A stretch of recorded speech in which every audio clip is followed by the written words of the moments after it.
యాదాద్రి భువనగిరి జిల్లా ఆలేరు పట్టణ కేంద్రంలో బుధవారం స్థానిక రహదారి బంగ్లాలో బీఆర్ఎస్ పార్టీ రాష్ట్ర నాయకుడు కల్లూరి రామచంద్రారెడ్డి మీడియాతో మాట్లాడుతూ రాజ్యాంగ పాలన కొనసాగుతోందా లేక ఎమ్మెల్యే ప్రభుత్వ విప్ బీర్లా ఐలయ్య వ్యక్తిగత పాలన సాగుతోందా అని ప్రశ్నించారు. కాంగ్రెస్ ప్రభుత్వ పాలనపై తీవ్ర స్థాయిలో విమర్శలు గుప్పించారు. యాదాద్రి భువనగిరి జిల్లా ఆలేరు పట్టణ కేంద్రంలో బుధవారం స్థానిక రహదారి బంగ్లాలో బీఆర్ఎస్ పార్టీ రాష్ట్ర నాయకుడు కల్లూరి రామచంద్రారెడ్డి మీడియాతో మాట్లాడుతూ రాజ్యాంగ పాలన కొనసాగుతుందా లేక ఎమ్మెల్యే ప్రభుత్వ విప్ బీర్లా ఐలయ్య వ్యక్తిగత పాలన సాగుతుందా అని ప్రశ్నించారు. కాంగ్రెస్ ప్రభుత్వ పాలనపై తీవ్ర స్థాయిలో విమర్శలు గుప్పించారు. రాష్ట్రంలో కాంగ్రెస్ ప్రభుత్వం అధికారంలోకి వచ్చి 2.5 సంవత్సరాలు పూర్తవుతున్నప్పటికీ ఆలేరు నియోజకవర్గంలో ప్రజలకు ప్రత్యక్షంగా కనిపించే విధంగా ఎలాంటి అభివృద్ధి కార్యక్రమాలు చేపట్టలేదని ఆరోపించారు.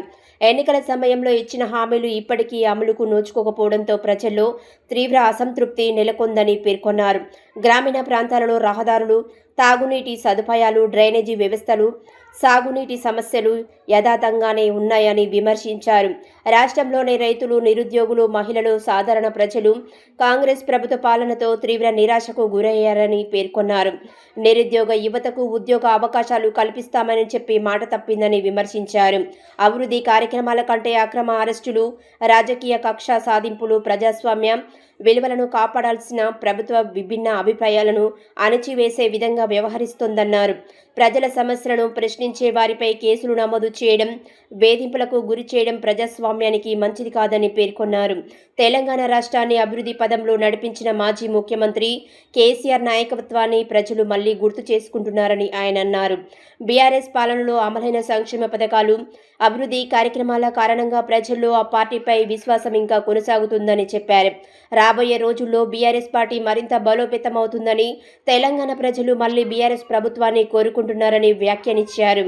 ఈ సందర్భంగా గురువారం యాదగిరిగుట్ట మండలం వంగపల్లి గ్రామంలోని లక్ష్మీ నరసింహ గార్డెన్లో నిర్వహించనున్న సార్పై బూత్ ఏజెంట్ల అవగాహన కార్యక్రమానికి పార్టీ కార్యకర్తలు, నాయకులు అధిక సంఖ్యలో హాజరై విజయవంతం చేయాలని పిలుపునిచ్చారు. ఈ కార్యక్రమంలో బీఆర్ఎస్ పట్టణ అధ్యక్షుడు పుట్ట మల్లేష్, మండల అధ్యక్షుడు గంగుల శ్రీనివాస్ యాదవ్, పిఏసిఎస్ చైర్మన్ మొగులుగాని మల్లేశం, శిల్పనాపురం గ్రామ మాజీ సర్పంచ్ మూలగాని నరసయ్య, ఆడెపు బాలస్వామి, కౌన్సిలర్ యాట శివ, ఎండి ఫాయజ్, అంగిడి భిక్షపతి తదితరులు పాల్గొన్నారు.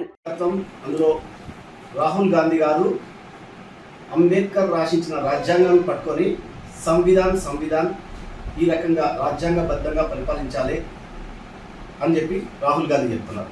మరి అదే కాంగ్రెస్ పార్టీ ప్రభుత్వం తెలంగాణలో పరిపాలిస్తుంది, 2.5 సంవత్సరాలు పూర్తి చేసుకుంది.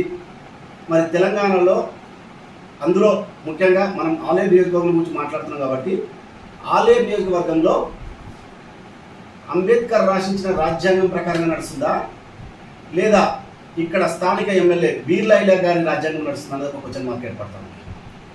మనం గత కొద్ది రోజులు చూస్తూ ఉన్నాం, పరిపాలనలో ఎంఆర్ఓ ఆఫీసులు కానీ, పోలీస్ స్టేషన్లలో కానీ కాంగ్రెస్ పార్టీ కార్యకర్తలు రెవెన్యూ ఆఫీసులలో ఏ రకంగా పనిచేయించుకుంటున్నారు. ఈ మధ్యకాలంలో ఒక రెవెన్యూ ఆఫీసులో నేర్పినది ఏంటంటే, ఒక వ్యక్తికి ఒక 5 గుంటల సీలింగ్ ల్యాండ్ ఉంటుంది. ఆ పేర్లు కూడా దానికి తొలగించే ప్రయత్నం చేసి ఆ రికార్డు లేదని చెప్పి ఎన్నిసార్లు పోయినా కూడా మా దగ్గర ఎలాంటి రికార్డు అవైలబిలిటీ లేదని చెప్పి పంపిస్తున్నారు. నియోజకవర్గంలో భూదందాలు ఏ రకంగా జరుగుతూ ఉన్నాయి.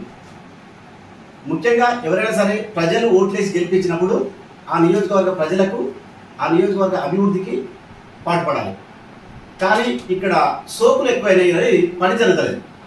ముఖ్యంగా ఏంటంటే సోషల్ మీడియాలో చెప్పుకోవడానికి మేము 1500 కోట్లు తెచ్చినాం, 200 కోట్లు తెచ్చినామని చెప్పుకుంటున్నారు. కానీ ఇక్కడ జరిగే నిధులు ఏవైతే విడుదలైనాయో మనం వాటినే పరిగణలోకి తీసుకోవాల్సి ఉంటుంది. నియోజకవర్గానికి ఇప్పటి వరకు ఈ 30 నెలల్లో ఎన్ని నిధులు ప్రభుత్వం విడుదల చేసింది, రాష్ట్ర ప్రభుత్వం అనేది ముఖ్యంగా మనం చర్చించుకోవాల్సిన అవసరం. గత ప్రభుత్వంలో శాంక్షన్ అయిన బ్రిడ్జులు మాత్రం మొదలు పెట్టారు, మరి నిధులు లేవని చెప్పి ఆగిపోయినాయని కాంట్రాక్టర్లు చెప్తా ఉన్నారు. ఇది కాకుండా ఏ రకమైన రోడ్ ఏమైనా వేశారా, ఏదైనా ఒక పనికి పూర్తిగా ఈ పని మొదలుపెట్టినామా? గత సంవత్సరం తిరుమలాపురం ప్రెస్ మీట్లో రేవంత్ రెడ్డి గారి సభలో వరాల జల్లుడు కురిపించింది. ఈ మండలం ఆలేరు మండలంలోని కొలంపాకకు సెంట్రల్ లైటింగ్ కానీ, డబుల్ రైట్ రోడ్లు కానీ ఇలాంటి చాలా చెప్పుకుంటూ పోయినారు. మరి ఏమైనా మొదలుపెట్టిరా కంప్లీట్ చేసిరా ఒకసారి మనం అందరం నియోజకవర్గ ప్రజలందరూ కూడా చర్చించుకున్నాం. గన్నమల్ల రిజర్వాయర్ గురించి చెప్పిరు, ఇప్పుడు మొదలు పెడుతున్నామని చెప్తున్నాం. అంటే సంవత్సరం తర్వాత మొదలు పెడుతున్నా అంటే ఒక ప్రాజెక్ట్ కట్టడానికి మినిమం 6-7 సంవత్సరాలు అవుతున్న విషయం మనందరికీ తెలుసు. మరి 2.5 సంవత్సరాలు పూర్తి అయిపోయింది, ఇప్పటి వరకు ఎలాంటి కార్యక్రమాలు కొనసాగట్లేదు. కేవలం క్యాంపుకు ఏర్పాటు చేసుకోవడం మాత్రం కాంట్రాక్ట్ వచ్చింది. మీరు చేస్తా అని చెప్పిన పనులు, మీరు ఇచ్చిన హామీలు ఏ రకంగా కొనసాగిస్తున్నారో ఒకసారి ఆలోచించుకోవాల్సిన అవసరం ఉంది. ఎందుకంటే మీరు మీ కార్యకర్తలు కేవలం మీ సొంత వ్యాపారాల కోసం కాకుండా ఆలేరు నియోజకవర్గ అభివృద్ధి కోసం పనిచేయండి. ఇకనైనా ఒకవేళ మీరు ఇప్పుడు మనం నిన్న మొన్న కూడా కొన్ని పోలీస్ స్టేషన్ల న్యూస్లు కూడా చూసినాం, అసలు ఏం జరుగుతుంది ఇక్కడ?